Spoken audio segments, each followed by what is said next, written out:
जी, अस्सलाम वालेकुम। आप लोग पूछ रहे थे कि ये ट्रेड कैसे ली थी, ये मैं आप लोगों से डिस्कस कर लेता हूँ। यहाँ पे अगर आप देखते हैं H4 के टाइम फ्रेम पे ना, जब लास्ट टाइम हाई रेजिस्टेंस किया था, लिक्विडिटी स्वैप की थी और उसके बाद जो यहाँ पर लिक्विडिटी पड़ी हुई थी, जो भी लो रेजिस्टेंस थी, ये ले लेते हैं कि ये मार्केट ने स्वैप की। देन उसके बाद यहाँ पर ये जो रिजेक्शन थी H4 पर, ये रिजेक्शन देखने के बाद मैंने इसमें जो कि ट्रेंड के अगेंस्ट सेटअप होता है वो मैंने प्ले किया था। ठीक है, ट्रेंड तो आपका सेल साइड पर है ना, तो यहाँ मैं एक सेटअप एक्सपेक्ट कर रहा था जो कि प्रो ट्रेंड के अगेंस्ट था। इस जगह पर अगर आप देखें ये रिजेक्शन जब हुई है तो अब ऊपर भी हाई रेजिस्टेंस पड़ी हुई है और नीचे भी हाई रेजिस्टेंस हो गई है, तो हम हाई से लो PDRA मार्क करते हैं, प्रीमियम एंड डिस्काउंट। ठीक है, और इस जगह ये बाय साइड जो है हमारे पास ड्रॉन लिक्विडिटी था जो कि प्रीमियम करीब करीब आ रहा था और इसी फेयर वैल्यू गैप का कॉन्सिक्वेंट इंक्रोचमेंट भी है यहाँ। और 1H के टाइम फ्रेम पर मैं देखता हूँ जब लास्ट टाइम मार्केट ने ये लिक्विडिटी स्वेप्ट की थी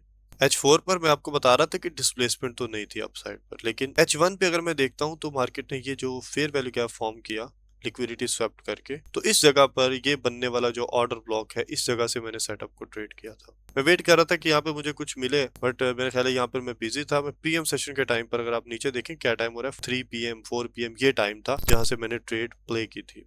अब आ जाते हैं लोअर टाइम फ्रेम पे, मैं ऑर्डर ब्लॉक को मार्क कर लेता हूँ, ये ऑर्डर ब्लॉक था। और हम आ जाते हैं M15 पे। M15 के टाइम फ्रेम पर ये जो ऑर्डर ब्लॉक था, ये वाला प्रोपल्शन जो है, इस जगह से मेरी एंट्री थी, यानी कि जब मार्केट ने यहाँ पर आके ये जो मूव दिया था, इस जगह पर मेरी एंट्री थी। लोअर टाइम फ्रेम पर यहाँ से मूव दिया था मार्केट ने और ये PM सेशन अगर आप नीचे देखें, यहाँ से आपके पास स्टार्ट हो जाता है 1:30 से 4 PM तक, यहाँ आपके पास आ गया, ये आ गया 4 PM। इस जगह पर जो है वो मेरी एंट्री थी। सही है। थर्सडे वाले दिन आपको पता है मार्केट ऑफ थी। थर्सडे वाले दिन की जो क्लोजिंग थी, मैं इस पे वेट कर रहा था कि क्लोजिंग कैसी होती है। क्लोजिंग बहुत अच्छी हो रही थी एट M15 के टाइम फ्रेम पर भी। अगर मैं देखता हूँ तो इस किसी एरिया पर क्लोजिंग हो रही थी, यहाँ पर हो रही थी क्लोजिंग, मुझे सही लग रही थी कि मतलब बाय साइड के ऊपर मार्केट नजर आ रही है। तो मैंने कहा कि चलो मैं वेट करूंगा, जब मार्केट ओपन होगी तो ओपनिंग के टाइम पे मैं देखूंगा कि डिस्प्लेसमेंट कैसी होती है, तो फिर मैं इसको इमीडिएट ब्रेक इवन कर दूंगा कि अगर मार्केट वोलेटाइल होती है तेजी के साथ नीचे जाने के लिए मेरा ब्रेक इवन पर स्टॉप लॉस हिट हो जाएगा। जैसे कि यहाँ मैंने एक सेटअप ट्रेड किया था, इस जगह से भी बाय किया था, तो वो मेरा ब्रेक इवन हो गया था।